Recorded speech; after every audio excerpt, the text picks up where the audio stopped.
इस साल पश्चिम बंगाल में विधानसभा चुनाव होने हैं और चुनाव से पहले ही राजनीति गर्मा गई है। राजधानी कोलकाता में उस वक्त बड़ा हंगामा हुआ जब प्रवर्तन निदेशालय यानी कि ईडी ने चुनावी रणनीति बनाने वाली कंपनी आईपैक के प्रमुख प्रतीक जैन के घर और दफ्तर पर छापेमारी की।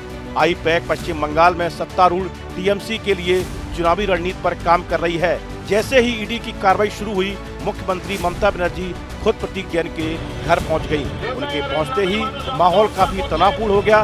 प्रतीक जैन को ममता बनर्जी की चुनावी रणनीतिक टीम का अहम हिस्सा माना जाता है। ममता बनर्जी ने ईडी पर आरोप लगाया कि वह टीएमसी की गोपनीय फाइलें और डेटा जब्त करना चाहती है। उन्होंने इस कार्रवाई को राजनीतिक साजिश बताया और सवाल किया कि अगर वह भाजपा के दफ्तर पर रेड करवा दें तो क्या होगा। इस पूरे घटनाक्रम के दौरान काफी ड्रामा देखने को मिला और बताया गया कि कुछ फाइलें ममता बनर्जी की गाड़ियों में भी रखी गई।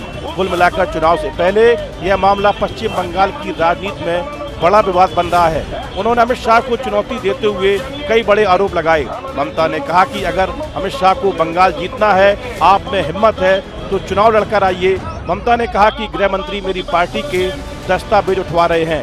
सुनिए उन्होंने क्या कहा। आप देखिए, अगर अमित शाह को बंगाल को जीतना है तो आपको हिम्मत है तो आप इलेक्शन में लड़ाई करके आइए। आप क्यों हमारा पार्टी आईटी सेक्टर को रेड करके पूरा पेपर ले लिया?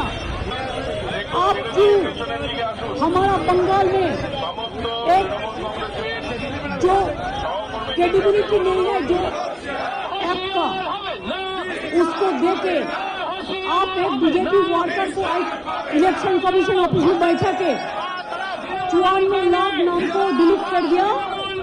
फॉर्म 7 फिलअप करने में। दूसरी ओर बीजेपी नेता अग्निमित्रा पॉल ने ममता बनर्जी के आरोपों को नकारते हुए करारा जवाब दिया। उन्होंने कहा कि ममता बनर्जी झूठ बोलती हैं, उन्होंने ईडी के काम में बाधा डाली है, उन्हें तो अरेस्ट करना चाहिए। विपक्ष के नेता शुभेंदु अधिकारी ने भी ममता पर निशाना साधा और कहा कि मुख्यमंत्री और कोलकाता पुलिस आयुक्त का वहां जाना असंवैधानिक और जांच में सीधा हस्तक्षेप है। तो केस करना चाहिए, आपको तो अरेस्ट करना चाहिए। लेकिन हम लोग ताज्जुब नहीं होते हैं क्योंकि हर टाइम आप जो दुर्नीतिग्रस्त लोग हैं, जो करप्ट लोग हैं या करप्ट संगठन है, उसके पास आप उसका समर्थन में आप करें। पिछली बार भी हम लोग देखे राजीव कुमार का नील डायरी लाल डायरी विषय था, आप रास्ते में बैठ गए थे। उसके पहले निजाम पैलेस में फिराद हाकिम मदन मित्र को अरेस्ट किया गया, आप रास्ते में बैठ गए। आप कभी जो हमारे राज्य का शिक्षक शिक्षिका है जो नौकरी मांग रहे हैं, जो उसका नौकरी चोरी हो गया है, उसके साथ आप लोग उसके लिए आप नहीं बैठते हैं। जो महिला के ऊपर अत्याचार होता है, जो महिला लोग परिवार उनका परिवार होते हैं। आज आशा कर्मी लोग 5,000 रुपया का उनका सैलरी, दूसरे बीजेपी शासित राज्य में 18,000 20,000, उन लोग आज आंदोलन करें, उन लोग के लिए आप रास्ते में नहीं बैठते हैं। अब चोरों के लिए, डकैतों के लिए, उसके लिए आप रास्ते में बैठते हैं। तो हमारा इसमें कुछ बोलने का विषय नहीं है, ये ईडी का विषय है, ईडी बोलेंगे। लेकिन बंगाल के लोगों का तरफ से हम बोल सकते हैं आपका क्या चरित्र है और आपका पार्टी का क्या, आप लोग क्या करते हैं और किसका साथ आप लोग चलते हैं, किसका समर्थन करते हैं, बंगाल के लोगों को अच्छी तरह से समझ में आ गया।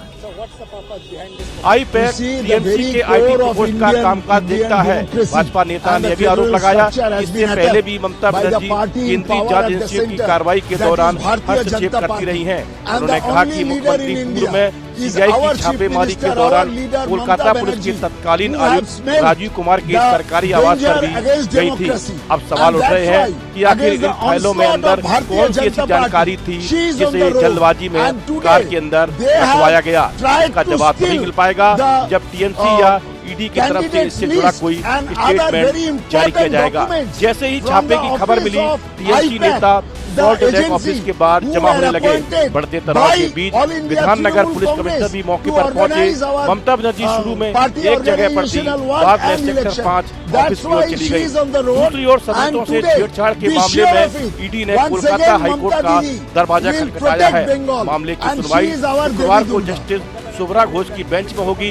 वहीं प्रतीक जैन के परिवार ने पुलिस स्टेशन में ईडी अधिकारियों के खिलाफ महत्वपूर्ण दस्तावेजों की चोरी का आरोप लगाते हुए शिकायत करने का फैसला किया है। वहीं ईडी ने कहा कि कोलकाता में आईपैक के ठिकानों पर छापे पूरी तरह सबूतों के आधार पर किए जा रहे हैं। यह किसी राजनीतिक दल या चुनाव से जुड़ा मामला नहीं है। यह कार्रवाई हवाला, अवैध कोयला तस्करी और मनी लॉन्ड्रिंग से जुड़े केस में हो रही है।